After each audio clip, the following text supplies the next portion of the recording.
Yesterday we had a plane of 160, we're carrying 160 Palestinians landing at OR Tambo.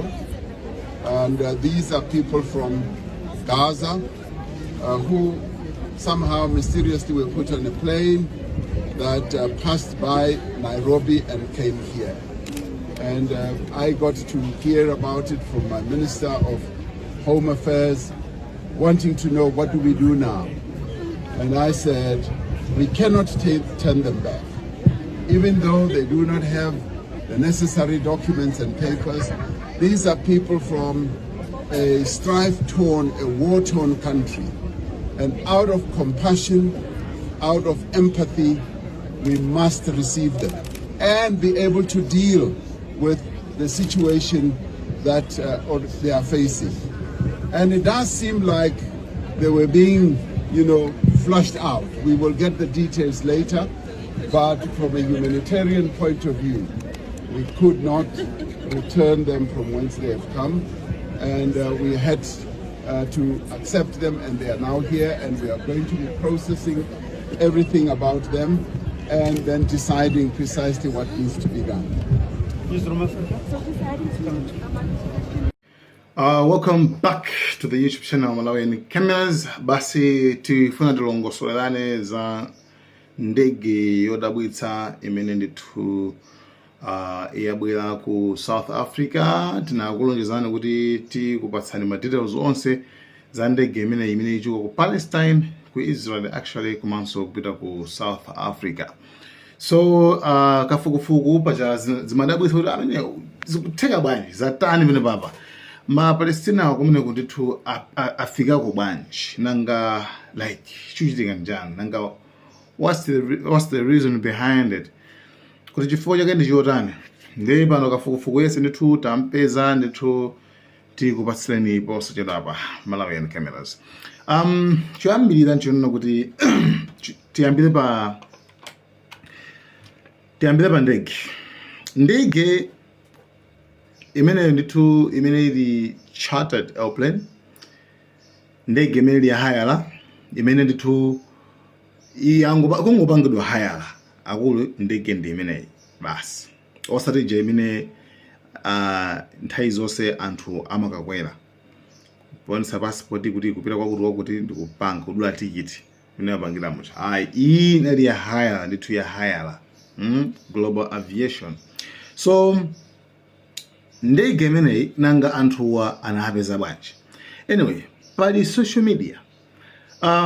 Pa social media pamalengezedwa uthenga ona kuti amene akufuna kutuluka mu Palestina ndithu atha kutuluka. Komano pafunika at least alipide $1,000 to $2,000 US dollars. And amene akufuna kutuluka atuluke, amene watopa ndi nkhondo, watopa ndi kasimu, kudzola dziko kuti chilichonse kulibe, aduladula madzi, magetsi, chonse kulibe. People are tired, exhausted. Angofuna kuti angopita malo ena ake kuti at least kuti kuli madzi, kuli magetsi basi. So bungwe limeneli lili mchigoba. Point yayikulu limene mungasunga imene bungwe limeneli lili mchigoba. Koma bungwe wamkulu wa Gift of the Givers, Imtiaz Suleiman, wana kuti bungwe limeneli lili linked ndi ku Israel. Ma Israel ndamene akupanga zimene zisa. Cholinga chake tukuza mission. Why? So analengeza pa social media, then akanena kuti anthu anakumana ndi ma individuals wa anthu amene akumatolera ndalama zokumaso kumatenga anthu kuti apititse aruse mu dziko. So amataka kukumana nawo ndama awuzira amene mufuna kutuluka okay muli ndi passport chanchani zonse easy okay tabwino. Ndi onse aja kusonkha anthu amakumana ku East Jerusalem, malonda ku Palestina kuma anapangidwa occupied like ma Israel anatenga. So anthu amakumana kumene koko amakasa anthu ali desperate akufika kumene kuchakwa akumakumani maagent aja basi dzina lanu amatenga mayina akuti ndamapanga scan ndiye akaonzera okay zabwinobwino mayina aja akumauza kuti basi 10 mawa ulendo ulipo mawa lake awanyamala pa galimoto pa basi akuti amatulusa mu Palestina muja ndikuwalowesa mu Israel muja komano akumapangidwa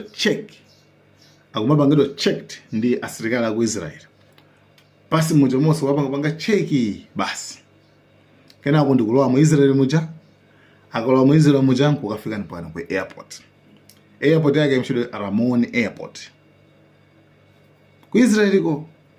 So akatero amazata basi kwera ndege mapasipoti awo osadindira anthuwa sakumadziwaso kuti definitely sakumadziwaso kuti akupita kuti chifukwa nkhani imankha kuti amene afuna kutuluka muno ndani. Ena amaganizo kuti apita ku Malaysia, ena apita kuti ena apita kuti samadziwaso kuti apita ku South Africa. Akatero akuti ndithu amakwera basi ndege ija anakwera ndege ya ku Romania, ndege imene anakwera Romania kuchoka kumene koko kwafika ku Nairobi kwatengaso transit imeneyo kwafika ku Johannesburg. Chabwino komano bungwe limeneli ndi bungwe lanji linamba liti. Chabwino bungwe limeneli likumatchedwa kuti Al-Majdi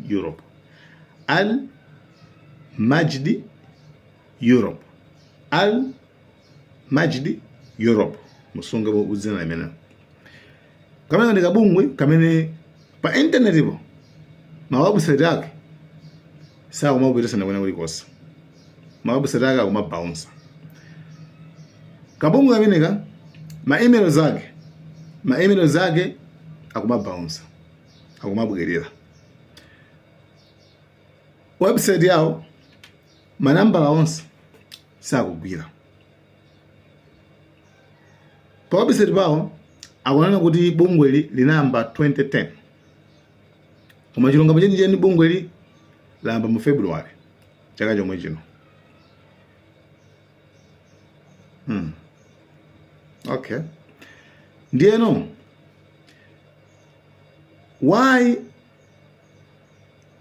ngati okay pale muli ndi idea kwanza kuti USA ndi plan ya ma-Israel chifukwa akumachekedwa kuno kulikonse. That means akacheka basa adutsana ma-Israel akumadziwa chifukwa routine iyi akuidziwa, mission akuidziwa kale kuti okay chifukwa bwezi ma-Israel akufuza mupita kuti bwanji right kunyimbukaso airport ku Israel. So akupanga zimene zichifukwa chani. Imeneyi ndi njiraso imodzi yofuna kusesa onse kungwachotsako basi niyo basi and tikiti yake imakhala one way, ukapita palibenso kubwereraso right. Ndizimene akupanga iwowa tsopano kumene koko koma ndege imeneyi mkuzozo ndege iyi pa 27 October ndege inaso inabweraso ndi ma-Palestinians over 170 ku South Africa konko koma sanalengeze. I don't know why sanalengeze ine yonse. Modi imene imene yabuka apa ndi yachiwiri, ndege imene ndi yachiwiri ya ma-Palestinian 153 ndi yachiwiri. You see? So nkhani yake ndinena kuti why ku South Africa. Israel kupanga dala zimenezi maiko onse amene amakhala patsogolo kumayankhula nkhani yakhuza ndi ma-Palestina kuti ayi ifeyo tikusapota ma-Palestina bla bla makuti maiko amene akumapatsa ma-Palestina tengani, simasapota tengani, tuone ngati mwalandire tengani. You see? So chinaso pa website imene ya Al-Majdi pakumapezeka kuti ukatsegulapo pamabwera warning yona kuti samalani anthu amene akuyendetsa peji imeneyi akhoza kukhala ma scammers, right? Nanga siwane anthu ma details ambiri sakupereka ma details anali wonse amanena kuti ku East Jerusalem kumene kuli office yawo Al-Majid Europe company imeneyi ati ku East Europe ku East Jerusalem ati kumene kuli ma office awo iwowa, koma kupitako kulibe office imodzi. So imene ndi njira imodzi imene akuasasira anthu kumene kuku kwachotsako ndikumatumiza madera ena ndi ena. Koma maripoti akupeza kuti